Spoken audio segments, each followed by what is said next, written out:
Hi, this is Todd from Mountainside Ski Service in Vermont. We've done the assessment on the athlete to find a boot that's going to work for him. Now we're going to go ahead and build the footbed. We're going to do the casting, we're going to do the posting up, and we're going to bring the materials down to fit within the dimensions of the boot selected.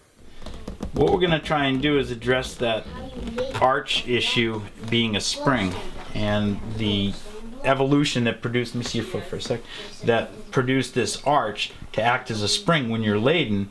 I really want to stall that, because as the foot elongates and your toes spread under athletic activity, I need to stop that so that the boot fits consistently under all loads, whether you're sitting on a chairlift or whether you're pounded down from a mogul. In order to do that, I'm going to create an impression of you on a rigid piece of material that's going to suspend and stall that ability for that spring to flex. And so how we're going to do it is we're going to set a cast of your foot with the shape of your arch and the width of your forefoot.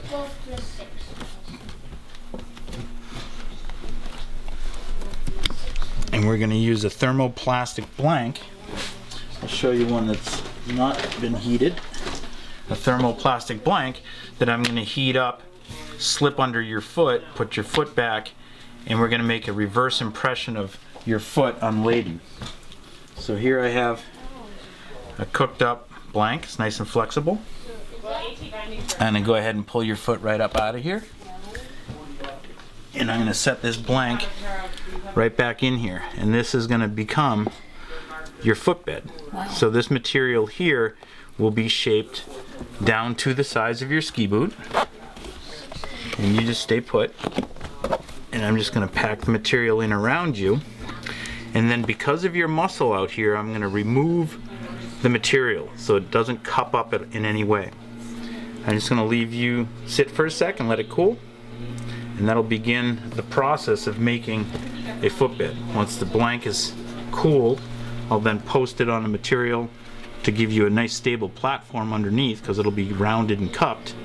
And then I'll shape this down to exactly the same diameter and dimensions width-wise of your ski boot. If we go too wide, it's going to act like a canoe and add too much pressure on this part of your foot. So I need it perfectly flat from this point to this point.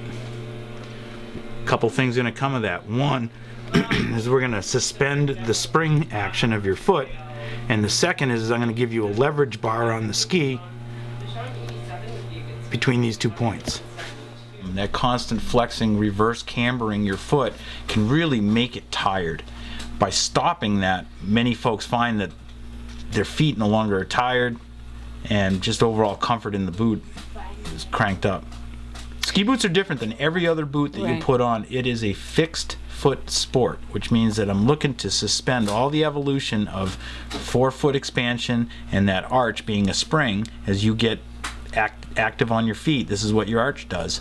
I want to suspend all that. And so in order to do that, I'm going to build something underneath it. And that's the whole purpose behind a footbed, is to suspend evolution. That's it. Go ahead and pull right up and out. Excellent. All right. Excellent analogy. This one, perfect. Oh, beautiful. Boom. This one, we'll just let it sit there for a minute. I'm going to take this newly formed blank that was made for Amy, and I'm going to sight the location of her first and fifth metatarsal head in the center of her heel. And to do that, I'm simply going to run this back and forth across the bench, and then slide this back and forth across the bench to scuff up a little bit those points. These are the contact points that are going to be the controlling factor inside the boot. When I'm done posting this, from here to here will be one straight flush plane. And so the next step is to build the post itself. And this is done by sighting these on here, cutting them to size. So this is for a 23.5 boot, and so I need to cut this down to 23.5. Nice straight line. And I'm going to sight these two things to be a nice straight line. The technique I use to make sure that I get it lined back up is I'll score it with a Sharpie and then just give myself a couple of target lines on that so that when I put it back together, I'm looking to line that stuff up. Same thing with the heel. And so those are my target lines once I get done gluing it. The next step in the process is to apply some adhesive to both materials, the posting material and the blank itself. This is a little thick, but it'll do. And I'm going to coat this nice and evenly, starting behind that line. There's no sense in gluing in front of it. Nothing's going to be glued up there. And then make myself a nice buttery mess on the bottom of this to glue this whole thing together. So there's the back of the blank. This is the part that's going to touch the foot. And then I'm going to take this piece, which I cut and marked, and I'm going to do the same thing. I'm going to butter the inside of it. And the beauty of contact cement is once it's dried and you touch these two surfaces together, it'll hold like a weld. And so I just want to make sure I get all this material saturated with it, and then I'm simply going to let it dry off. And I don't want to put them together until this material is pretty much dry. So we're going to pick up where we left off. We've got a casted blank shaped for Amy's foot.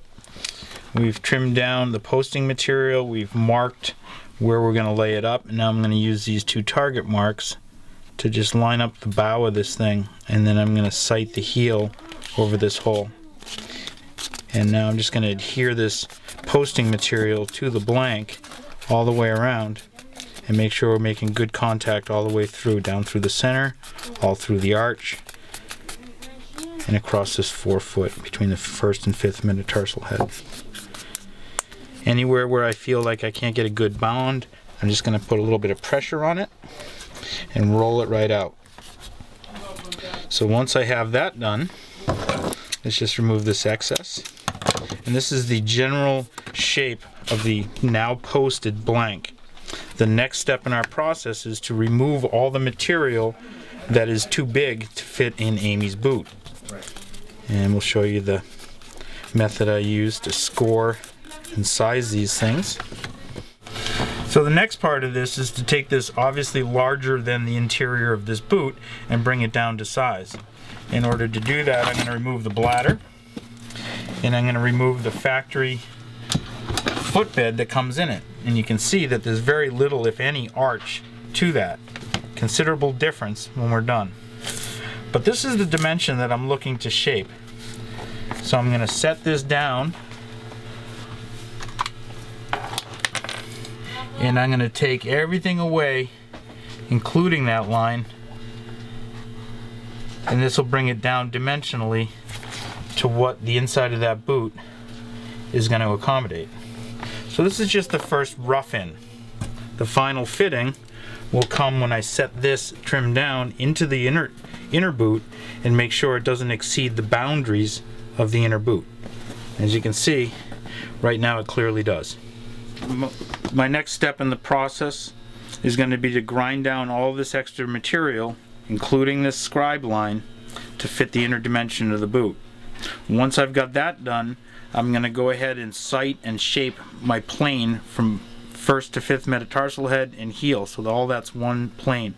As I get busy doing this, I'm going to make a bunch of noise and a bunch of dust.